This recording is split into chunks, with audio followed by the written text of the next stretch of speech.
I moved to Georgia in 1984.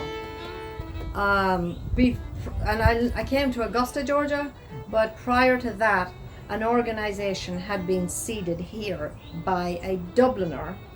I believe he was an All-Ireland accordion player winner, Mr. Bernard Lane, and he was the initiator who got the organisation going under the umbrella of Comhaltas.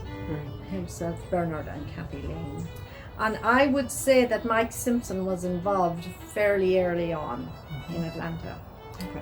Yeah. Mike was still an amazing fiddle player, multi-instrumentalist, talented flute player, whistle player, instructor. He's SCT qualified as far as I know. Yeah. And he has been, he was one of the prolific volunteers for decades here in Georgia.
And what would be some of the core focuses or core activities that the organization was doing at that time? One of the main things that did primarily was Cayley's, dancing, and teaching us those waves of Tory and the forehand wheels, and that was a big success. And at one stage, a group from Georgia went to Ireland on a tour, with their own bus and everything like that. And that was before I actually came here. Yeah, so that was a big memory for them. Yeah, and then a good undertaking. So that was in the early 80s, I guess. So it was a nice focus, and we blended with the other organizations in town as well. Yeah. And we used to meet at Manuel's Tavern, which is a historic place in Atlanta. I don't know how old the tavern is, but we had this corner in there. It was a triangular room, I particularly remember. And yeah, so there was lots of ebbing and flowing in the Irish music scene in and out of this particular pub. Another event that we used to collaborate with was the Celtic Festival. You know, so we would be competing with the other Celtic cultures, but we had our own flavour, the Irish music, of course, and yeah. So the Celtic Festival was an annual event, and it was a collaboration of Celtic organisations. And now we go to Atlanta, Georgia, USA.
That was throughout the 80s, the 80s and probably into the 90s. We held it at a beautiful historic university, Oglethorpe University. We held it outside there. Yeah, so much fun.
So the organization also ended up putting on a number of concerts over the years. Yes. Right. Would there be any sort of favorite memories?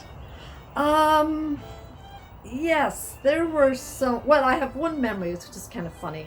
So we kind of did play together as well as a little band. There weren't many of us. You know, we had Bernard on the accordion, Mike on the whistle and flute and fiddle.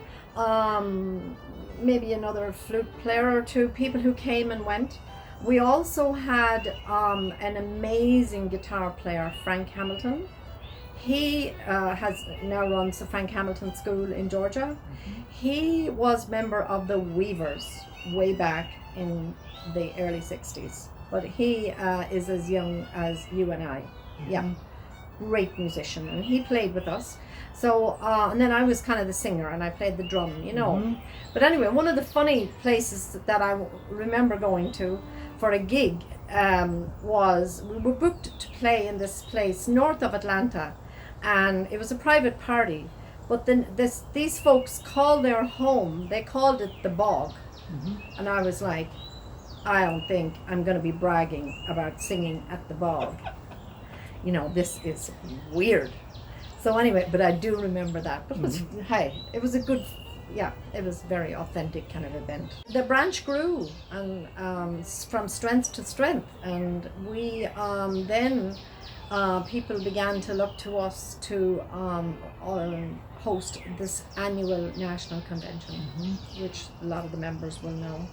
And we, the year came then to be 2007, and a lot of all the effort was put forth, all the mehel, we call it. Mehel is an effort to host the convention, find the hotel, all that kind of thing.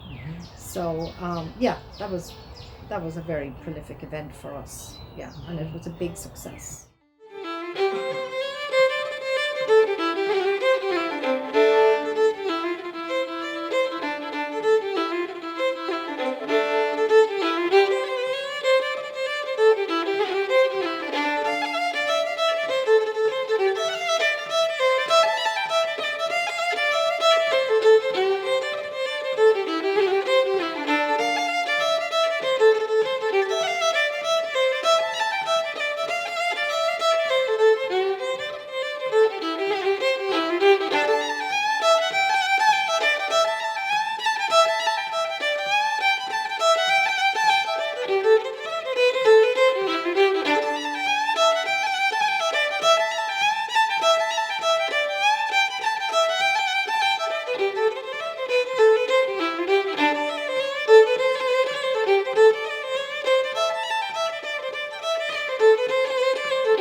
Atlanta has also been quite involved in the Fleadh, especially in recent years. Yeah, that really is definitely an offshoot of the work we did down through the years. And it takes a long time to get there. You have to have obviously good teachers and access to sessions. Another good volunteer and a teacher for us was Catherine Thomas. She's a teacher by profession, a music teacher, so that's good. And she did prepare herself and Mike over the years, and some other local musicians prepared the students for the entries to the Fleadh. So we would have some fundraisers to help the kids go along. We did, of course, work with some other organizations to try to get funds so the parents don't have to put out all the money. And there have been several, we'll call them trips to the Fleadh in Ireland. All-Ireland Under-18 champion for 2016, Patrick Finlay from Atlanta, Georgia, USA.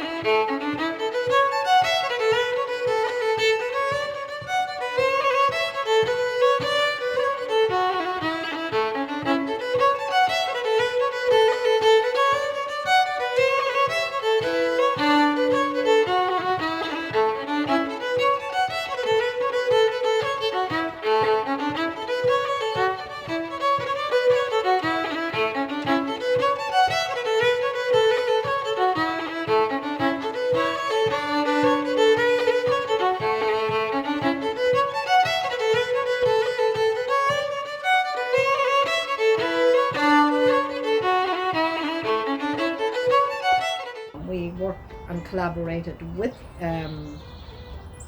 Emory University. One of the great folks there was Mr. Dr. Jim Flannery, and he would help us get the concert hall, and we would then put on the concerts, and you know, this was before Facebook or any of that kind of stuff. So yeah, we made 4 figures one night concert in Emory. Yeah, and I'll just excuse the scribbles here. So this is one of the programs, an evening of Irish music, dance and song, and that was in 2004. For silent auction, one of the items we used to have was a cruise on the local Lake Lanier, because we had this lovely man who owned a boat, big boat, and he was retired. And so the deal was, if you we'd have this cruise, you know, the highest bidder, they would be have a moonlight cruise, music provided by Comhaltas, and we would provide the food and the booze, of which we had lots, and that was lovely, and that raised money. Yeah, that was a big deal. So there's times we have collaborated with Alabama for events as well, set dance workshops and things like that. And one evening we went up to Alabama. It was kind of Birmingham, I believe, north of Birmingham. I will never forget the welcome we got there. I'll never forget it. And they cooked this huge, it's like a beer tub of paella for us. Oh my God, we had a set dance thing during the day, and then they welcomed some of the Atlanta team. That was for dancing, and I never ever forget it. They never met us in their lives, but they had a big welcome for us. Back porch, telling stories, how they became involved with music, that kind of thing. Yeah. And when we had our festivals here, we had a lot of Irish musicians from Alabama. So I'm looking at this workshop 2002. We had fiddle, we had flute, we had guitar, we had traditional singing, we had step dance, whistle, Scott Miller, I'm not sure if you know Scott or not. Children's music and games. There's the schedule, and then a student concert and a dance later in the evening. And so we've had these all over different parts of Atlanta. The mission will go on as long as I'm around, really. Like we want you and you want us. Because, you know, Irish music just needs wings. That's all it needs, and a few planted here and there, and see, it's done amazing things for you. And absolutely, you know, and some of the people that I've known, that I will say they're not Irish, they're American, and it has literally come up through their blood, and it's different from me. I grew up listening to it and competed as a kid. My dad was a big singer, so to see it here now, there's lots of opportunity. I had to part from the green groves of Erin, and the girl that broke my heart. The wind that shakes the barley and the flax that was in bloom, and the skylark she was singing as I lay there in my room. And when I woke next morning, I thought my dream came true. And I told my wife this story that now I tell to you. She said, I well believe you, Jared, for as far as I could see, you were too busy dreaming, you had no time for me.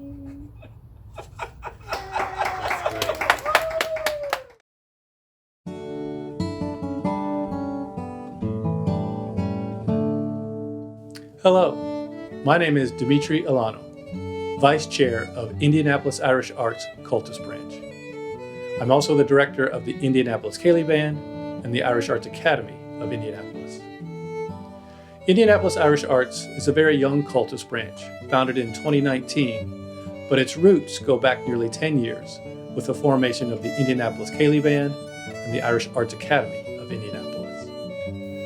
The Indianapolis Ceilidh Band was founded in 2010, began rehearsing in February of that year, and attended its first Midwest Fleadh in 2011 at the Irish American Heritage Center in Chicago. The goal of the Indianapolis Ceilidh Band is to bring an awareness of traditional Irish music to the Indianapolis area through performances and workshops. The band hosts occasional ceilidhs, plays festivals, and public performances. The band won the Midwest Fleadh Cheoil Senior Ceilidh Band Competition in 2015, held in Cincinnati, and competed in Fleadh Cheoil na hÉireann in Ennis in 2016.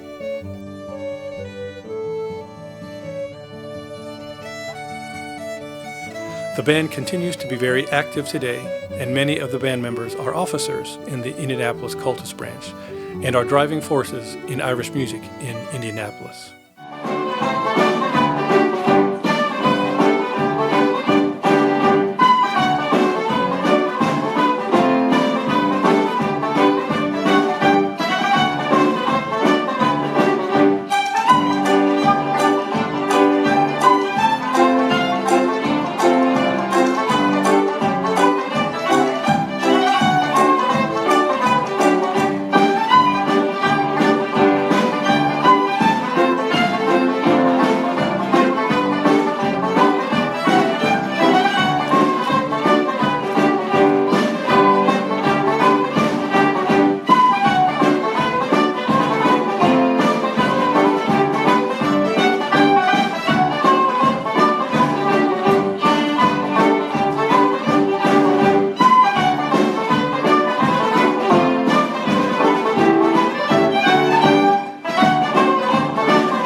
Another keystone in the foundation of the Indianapolis Comhaltas branch is the Irish Arts Academy of Indianapolis, founded in 2013.